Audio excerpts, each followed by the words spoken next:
सुप्रभात सभी छात्रों को। आज हम नया यूनिट है वो शुरू कर रहे हैं, कैसे बना शहद। उसके पहले का जो यूनिट है उनका हमने अभ्यास और स्वाध्याय भी समझ पा ली। आप अपनी कॉपी में उसके प्रश्नों के उत्तर लिख लिए होंगे। अब नया यूनिट है कैसे बना शहद। शहद यानी कि हम गुजराती में उसे मध कहते हैं। जो मधुमक्खियां होती है वो शहद कैसे बनाती है और शहद के क्या क्या फायदे हैं। शहद हमारी एक औषधि है, वो औषध यानी कि दवा के रूप में भी काम आता है।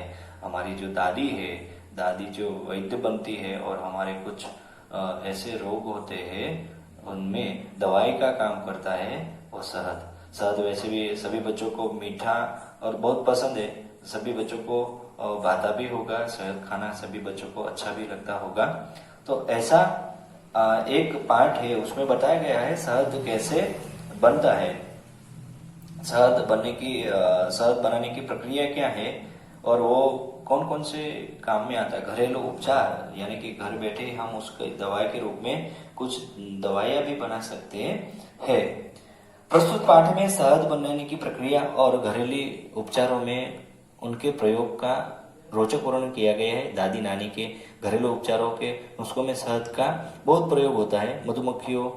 मधुमक्खियां कितनी मेहनत से मीठा शहद बनाती है, ये यह पाठ में हम सीखेंगे। मधुमक्खियां है और शहद कहाँ से लाती है, हमें ऐसा प्रश्न होता है। तो मधुमक्खियां जो फूल है आदि आदि जो बहुत सारे फूल है हमने सबने देखे हैं, वो फूलों के ऊपर बैठती है, उसमें से रस चूसती है और रस में से वो शहद है वो बनाती है। तो सबसे पहले सभी छात्र अपनी कॉपी में ध्यान रखेंगे।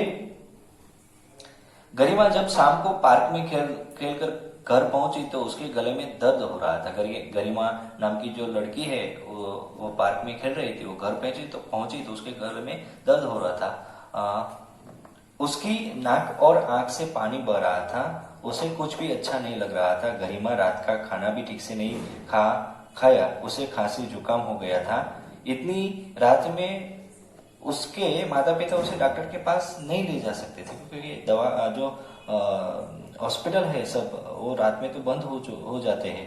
तो इतनी देर रात में वो कहाँ ले जाए, उसकी नाक है वो बंद हो गई थी। हमें भी सर्दी जुकाम हो जाता है तो नाक बंद हो जाती है, कान में दुखने लगता है, ऐसा हमें भी हो जाता है। हमने भी ऐसा महसूस किया है। गरिमा रह रह कर खांस रही थी और सूसू कर रुमाल से अपनी नाक पोंछ रही थी। नाक में से सूसू करके नाक अपने रुमाल से साफ कर रही थी।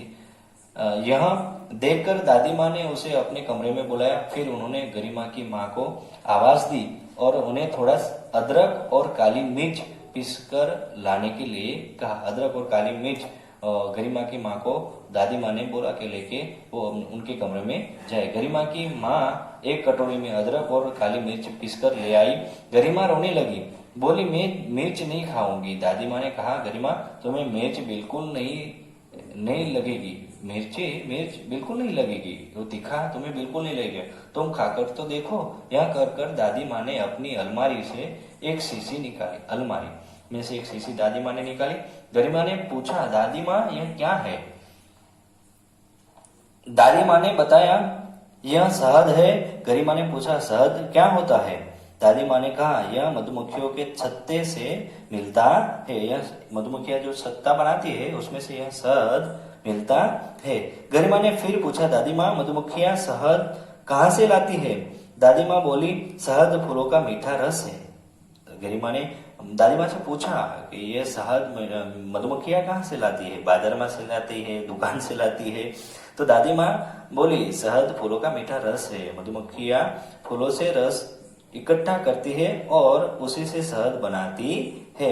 शहद ही इनका भोजन है। मधुमक्खियों का भोजन क्या है? शहद है। इसे इकट्ठा करने के लिए यह दूर दूर तक फूलों की खोज में चक्कर लगाती है। क्या तुमने इनको फूलों पर मंडराते हुए नहीं देखा? आप सभी ने बच्चों ने भी देखा होगा कि मधुमक्खियां है वो फूलों पर मंडराती है और फूलों पर बैठकर वो फूलों का रस चूसती है और उस रस में से वो मीठा शहद बनाती है।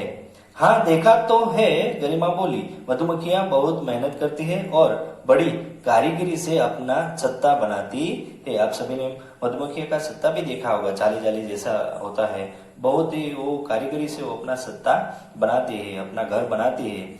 इनके छत्ते में 6 कोने वाले बहुत सारे छोटे छोटे खाने होते हैं। छोटे छोटे जो खाने होते हैं, जिसे हम छिद्र बोलते हैं, हॉल बोलते हैं, जिनमें यह अपना शहद इकट्ठा करती है। मधुमक्खियां में एक सबसे बड़ी मक्खी होती है, उसे रानी मक्खी कहते हैं। मधुमक्खियां में एक लीडर, जिसे हम बोलते हैं ना, एक मॉनिटर लीडर होता है, वो उसे क्या बोलते हैं, रानी मक्खी कहते हैं। सबसे बड़ी मक्खी होती है। मक्खियों के छत्तों से शहद भी मिलता है और मोम भी, शहद मोम यानी कि जो मोमबत्ती बनाते हैं उसमें से वो मोम भी बनता है। शहद हमारे लिए बहुत लाभदायी है। शहद हमारे लिए बहुत लाभदायी है।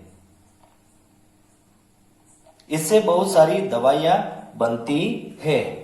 गुनगुने पानी में शहद डालकर पीने से खाना अच्छी तरह पचता है। गुनगुने बहुत ज्यादा गर्म पानी नहीं, जो हम पी सके ऐसा गुनगुना पानी, जिसे हम गुनगुना पानी कहते हैं, उसमें शहद डालकर हम पी जाते हैं तो हमने जो खाना खाया है वो अच्छी तरह पच जाता है। यह कहकर दादी माँ ने पीसे हुए अदरक और काली मिर्च में शहद मिलाया और गरिमा को खिला दिया। गरिमा को इसका स्वाद बहुत अच्छा लगा, वह रात भर अच्छी तरह से सो सकी।